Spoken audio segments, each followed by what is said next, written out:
It's nice to be on the call with you guys, and thank you, Denisha, for inviting me onto the call this evening. And so, as folks have mentioned, you've heard probably a lot about the STASH program, and I'm here to talk to you about it. STASH is a program that is located at MAHA, the Massachusetts Affordable Homeownership Alliance. So the first, and I want to bring you to our website because this really helps kind of gather and set the tone for information, and also where do you go for information related to the STASH program. mahahome.org/stash will give you the up-to-date about where we are with our program. And so what is Stash? Stash is a match savings program that assists first-generation first-time homebuyers in the state of Massachusetts to buy their first home. So we help what others have said already, first-time home buyers, meaning you've never owned a home before, but also that you identify as first generation, meaning your parents have never owned a home in the United States. And as long as your parents haven't owned a home, and this goes for step parents, and if you are married, your spouse's parents as well, then you would be eligible for the STASH program.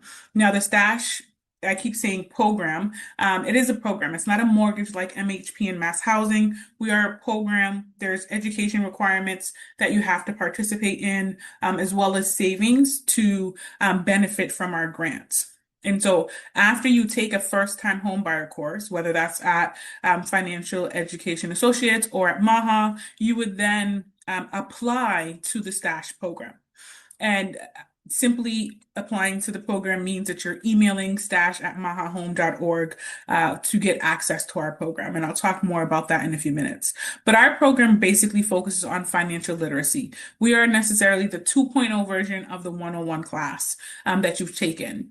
We go over the following topics with you. We really want to make sure that clients who come into our program are mortgage ready. That after they come into our program, they've heard this education, they understand why the down payment's really important, and finding the money first before going shopping, to really understand what their credit looks like, to really set up a SMART goal, a plan to address some of the issues that you might have with credit, budgeting. Maybe you've never filed your taxes in the last 2 years and you were like, hey, I want to do this, but I haven't filed my taxes, right?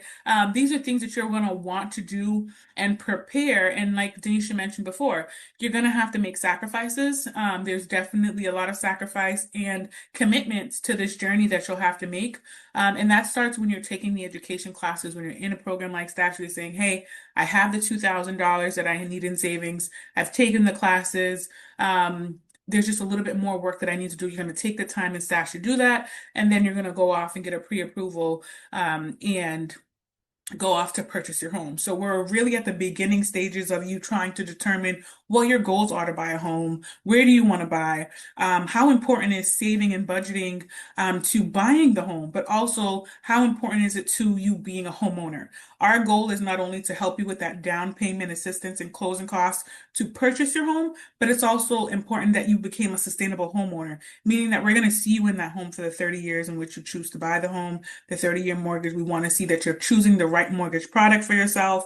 And then, as we mentioned before, the stacking, right? That you can stack grants. So clients can use the MHP or the mass housing mortgage and then stack the grants. I often refer to this as a sandwich. If you think about a deli sandwich, the bread is your mortgage, so that's the mass housing or MHP, and then Stash and the City of Boston resources or the City of Lowell resources with that FHLB, perhaps any other grant that you can get from your job, or maybe university, right? You're able to stack all of those resources together, maybe even Section 8, stack them together, make that really meaty sandwich that helps make that mortgage more affordable.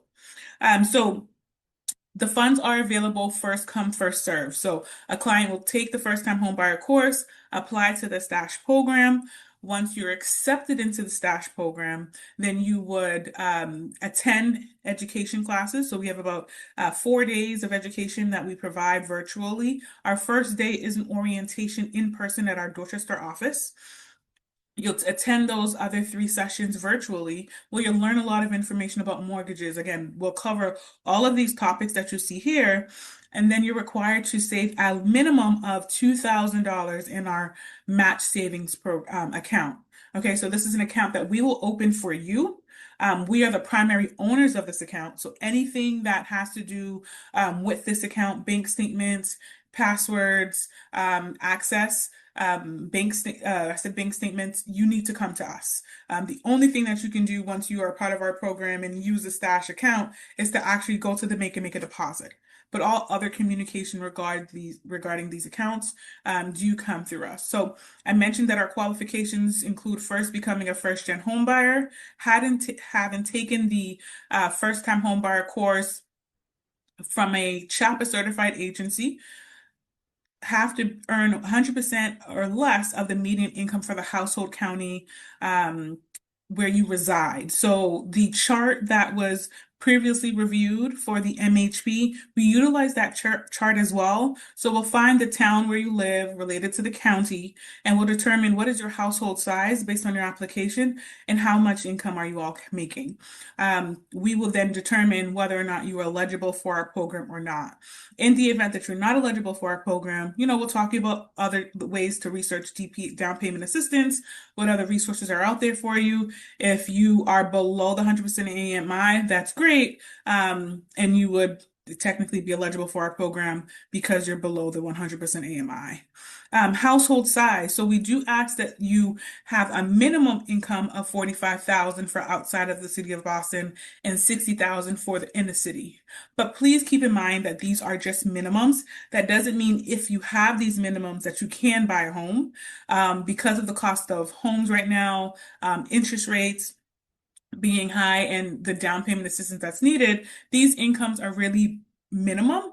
Our program is a 3-year program. So our hope is that over time, as you're in our program, that you will increase your income. And as the same thing, the expectation for yourself should be as a homeowner, I started here, but I'm not going to end here. I need to continue to increase my income because my mortgage will increase over time, not due to the principal and interest or the money that you're borrowing from the bank, but more so because of the taxes in the town and the insurance, the home insurance that you have to get, that increases your mortgage over time. So again, you want to just note that this is our minimum to enter into the program. That doesn't mean that you'll be successful in getting a pre-approval at an amount that you can afford in our city or in our, depending where you live in our state. But this is the basis for entering into our program. And then we want to keep in mind that there's 100% AMI that you cannot exceed using the MHP mortgage product. And as I mentioned, we want you to be mortgage ready. You have to come in with that 640 credit score. If it's at 640, we're going to tell you, hey, you need to do some work to increase it, because once you begin getting pre-approvals, your credit score does get dinged. And we have to remember that credit is a tool for us to acquire assets, and a home is an asset. So you want to keep in mind that if you're at the 640, yes, you can begin having mortgage conversations. You can get into a program like Stash. However, you're going to want to make sure that you are keeping steady with your credit card payments, and that we want to see this credit score increase. If you're below the 640, then again, you want to be working on that so that you can meet the program expectation, also the mortgage expectations. As I previously mentioned, we are a match savings program. So that means that we have to have at least a minimum of $2,000 in assets. Upon enrolling into our program, we'll ask you for a bank statement that reflects your home savings.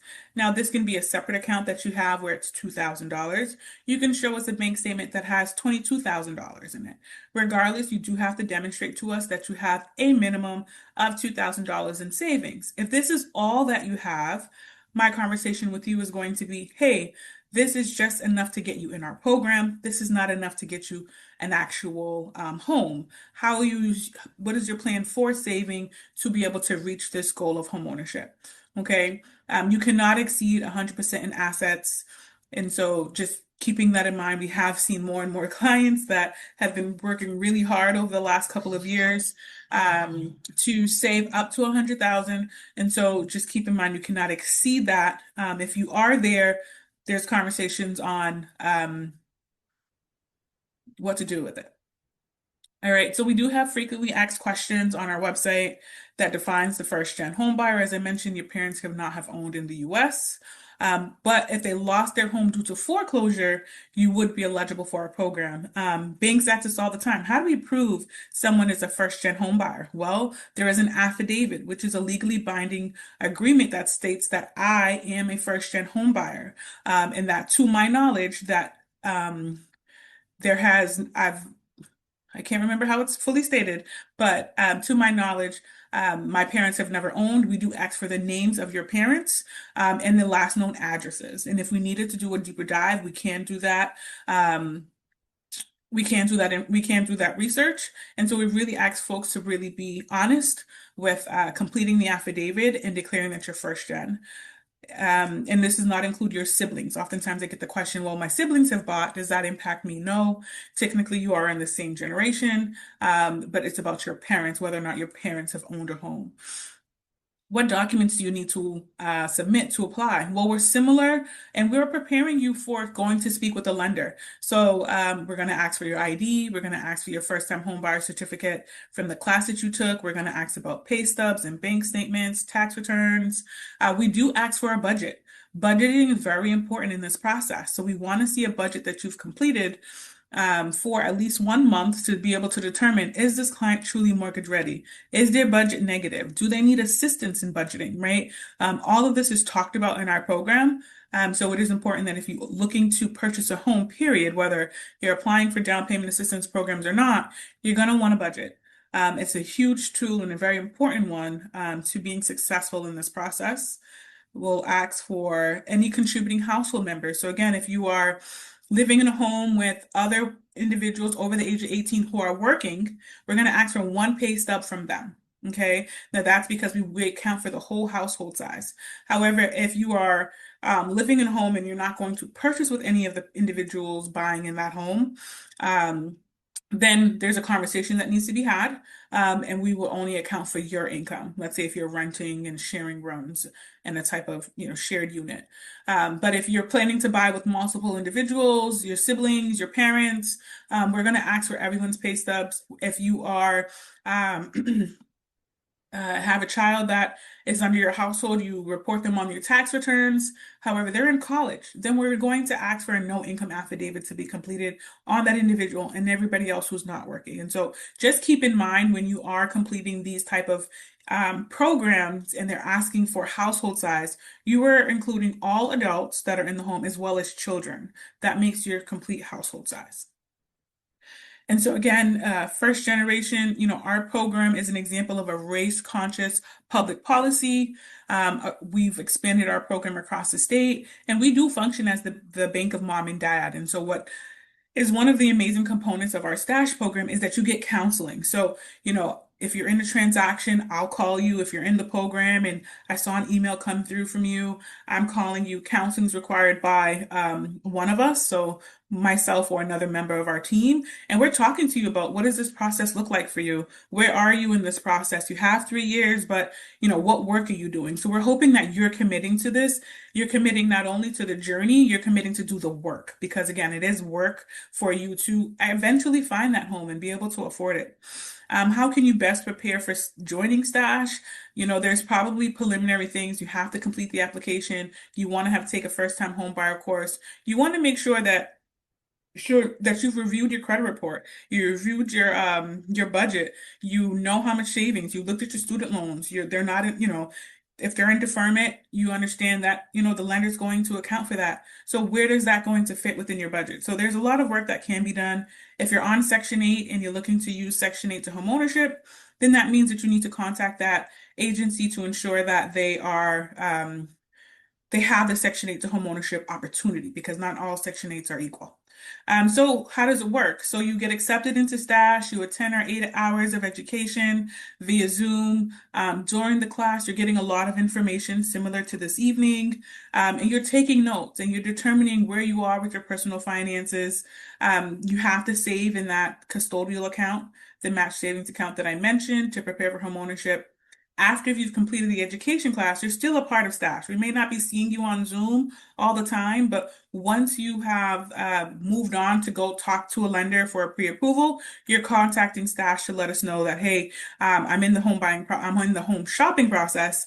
I'm working with a realtor. Here's my pre-approval. And then we begin to collect information on the property that in which you've made an offer and it has been accepted. You don't need to have a referral from another agency, but here are some other organizations that you can that we have partnerships with and that you can come from. These are all CHAPA certified agencies. So let's say you went to NACA and you took a NACA first-time homebuyer course, or a realtor agency was providing a first-time homebuyer course and you participate in those. Those two examples are not CHAPA certified, so we will ask for you to go to one of these agencies or come to MAHA to take a first-time homebuyer course, and those classes are available on our website.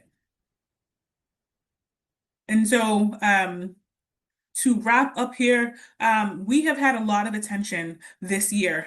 We've been in existence for about 7 years now, and this year we are full. So we're in July and we're full already. We're anticipating that the next cohort that we already have had abundant amount of applications for will be in August, but we are now going to be open for our 2027. All right, so if you're on the call today and you're saying, hey, this sounds like a wonderful program, I meet those requirements, unfortunately, we won't be taking applications until January of next year. So what this looks like is you're going to email stash@mahahome.org. It's right here on the right here, and I'll be sure to put this in the chat.